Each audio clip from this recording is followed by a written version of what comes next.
पारंपरिक गोंडी ढिमसा स्पर्धेत जय भीमाल पेण ढिमसा मंडळ गौराई प्रथम।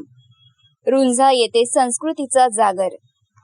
आदिवासी संस्कृतीचे जतन व्हावे आणि नवीन पिढीतील कलाकारांना हक्काचे व्यासपीठ मिळावे या उद्देशाने जे पेरसा पेण ढिमसा मंडळ रुंझा यांच्या वतीने आयोजित करण्यात आलेल्या भव्य पारंपरिक गोंडी ढिमसा स्पर्धेची दिनांक 14 एप्रिल 2026 रोजी उत्साहात सांगता झाली। या चुरशीच्या स्पर्धेत गौराई येथील जे भीमाल पेण ढिमसा मंडळाने आपल्या अप्रतिम सादरीकरणाच्या जोरावर प्रथम क्रमांक पटकावून आपला दबदबा निर्माण केलाय।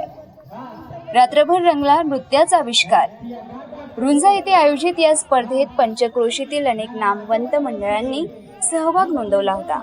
रात्रभर चाललेल्या या स्पर्धेत प्रत्येक मंडळाने एकापेक्षा एक सरस कला सादर करून उपस्थितांचे डोळे दिपवून टाकले।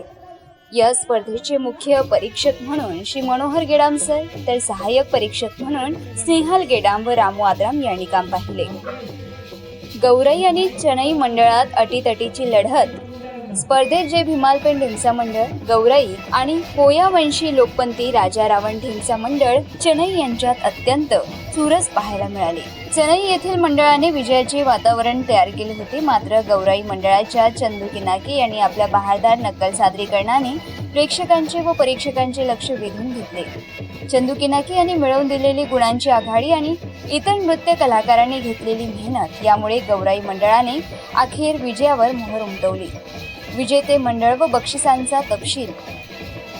सकाळी मान्यवरांच्या हस्ते विजयी मंडळांना रोख रक्कम आणि सन्मान चिन्ह देऊन गौरवण्यात आले। प्रथम क्रमांक जय भीमाल पेण ढिमसा मंडळ गौराई यांना 25,001 रुपये बक्षीस देण्यात आले। द्वितीय क्रमांक कोयावंशी लांकपती राजा रावण ढिमसा मंडळ चेन्नई रुपये 20,001। तृतीय क्रमांक जय पेरसा पेण ढिमसा मंडळ मागुर्डा 15,001 रुपये। चतुर्थ क्रमांक जय जंगो जय लिंगो ढिमसा मंडळ राजनी 10,001 रुपये। पाचवा क्रमांक काली कंकाली ढिमसा मंडळ चिखलवर्धा 8,001 रुपये। जय पेरसाण ढिमसा मंडळ रुंझा 4,001 रुपये अशी रोख रक्कम देण्यात आली। आदिवासी संस्कृती आणि परंपरा टिकवून ठेवण्यासाठी जय पेरसा पेण मंडळ रुंझा दरवर्षी या स्पर्धांचे आयोजन करते। महाजन भीमराव भाऊ सलाम आणि ज्ञानेश्वर सिडाम यांच्या खंबीर नेतृत्वाखाली सर्व ढिमसा कलाकार, सल्लागार समिती आणि समाज बांधवांनी या स्पर्धेच्या यशस्वीतेसाठी विशेष परिश्रम घेतले।